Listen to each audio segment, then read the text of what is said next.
Welcome to this YouTube channel. In this video we are going to talk about how to become a wealthy entrepreneur.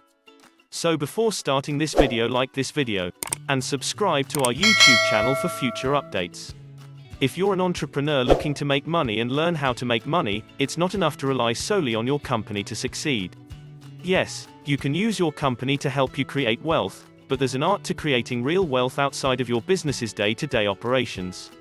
The risk of relying solely on your company to produce wealth and not spending outside of it is that if something goes wrong with it, or if it is affected by a black swan occurrence like a pandemic, you might be left with nothing. Possessive attitude, and this takes me back to my previous point. If you're an entrepreneur looking to make money and learn how to make money, it's not enough to rely solely on your company to succeed. It's crucial to consider the difference between generating wealth and sustaining and building long-term wealth. And many entrepreneurs, who are risk-takers at heart, struggle with this distinction. Related. What every entrepreneur must know about taking risk in their business. Creating wealth necessitates taking large but measured risks. Since preserving wealth is a long game, it necessitates a long-term understanding of investing, diversification, and asset allocation. What is the difference between becoming rich and becoming wealthy? Here's a question for you to consider. What is the difference between affluent and wealthy people?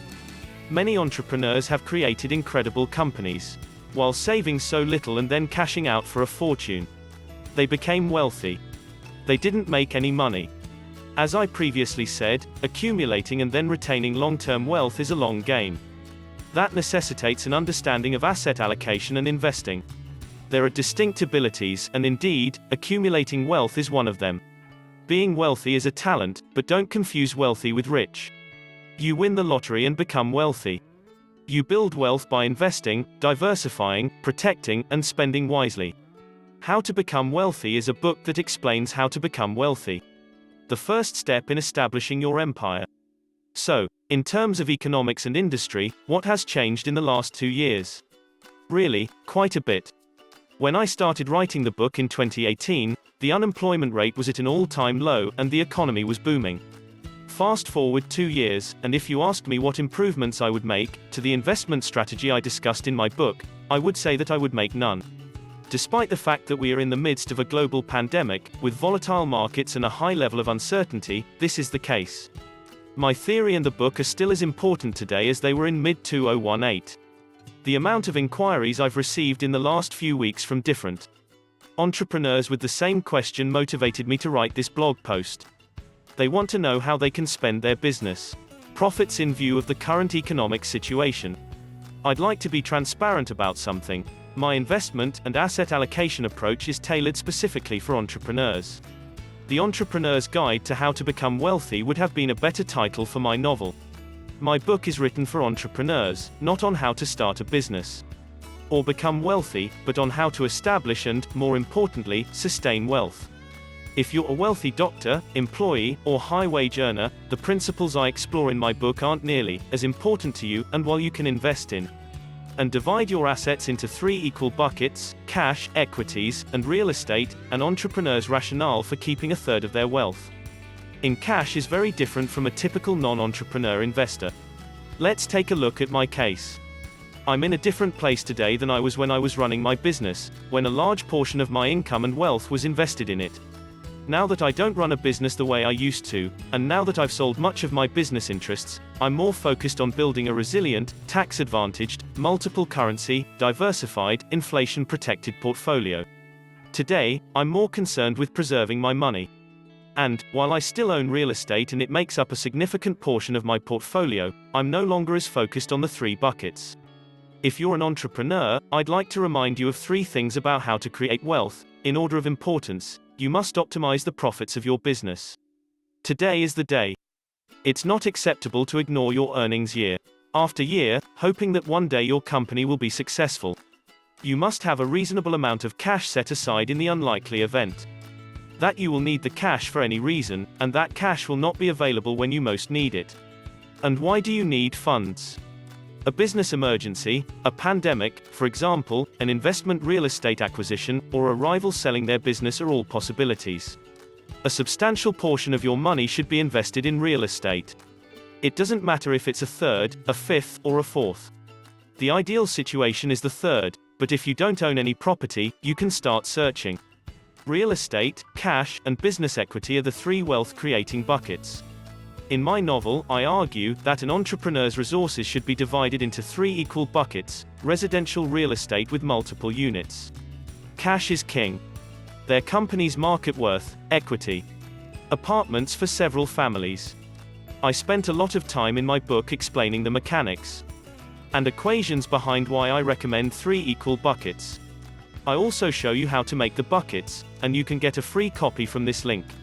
If you haven't read it yet, now is the time to do so, particularly given how timely the book was in 2018, and how relevant the fundamentals remain. The gist of what I discuss is how important it is for a small business owner to invest in, as well as outside of their business, to generate wealth rather than preserve wealth. Creating wealth through multiple diversified income streams versus winning the lottery, by selling your business. It makes me think of the phrase, "Don't work in your company, work on your business." The same logic applies to building wealth as an entrepreneur. Don't just invest in your company, invest beyond your business as well. The idea is to transform your company into a cash machine, then use real estate and cash to secure, defend, and assault it. Why is it better to buy real estate rather than a REIT? Although owning a REIT, Real Estate Investment Trust, is an excellent investment vehicle for you hard-driving, Type A, in-control entrepreneurs, I recommended it as an alternative to actually owning real estate in my book, and while a REIT is an excellent investment vehicle, it isn't good enough for you hard-driving, Type A, in-control entrepreneurs. Entrepreneurs enjoy being in charge. It's in our DNA, and when you invest in a REIT, you have no say in the result. It's a financial investment in someone else's business. You're entrusting the money to someone else. That is not the job of an entrepreneur.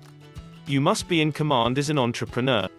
A REIT can make the most money by purchasing a building with below-market rents and gradually adding value over time by leveraging, increasing rents, and then potentially flipping the building at the new income level. For example, if you have a building with a 3% cap rate and manage to lift the rents for only one unit from $1,000 to $1,600 per month, or $7,200 a year, you've increased the value of the building by $240,000, and that's just one of the units. Imagine buying a 5-plex and completing this task with all 5 units in under 2 years. It's possible to do what I've just mentioned. This is exactly what the astute entrepreneur would do. More information on the above technique can be found here. Here's how to buy an apartment building and make a huge profit in just 3 years. You, the business owner, are a wealth generator. One common objection I hear from business owners is that they are too focused on growing their company to learn about and invest in real estate. That might be fine when you're just getting started, but if your company has been successful for a few years, I'd like to remind you about diversification. I'd like to remind you that you're a wealth builder as well. Wealth creators aren't reliant on a single source of income. They diversify their passive income streams through various uncorrelated asset groups. There is a well-established asset allocation technique known as the all-weather portfolio in the investing world.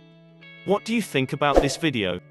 Which of the following facts about how to become a wealthy entrepreneur you find most interesting?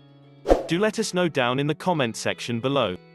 If you learned something new from this video, like this video and be sure to hit that subscribe button before you go.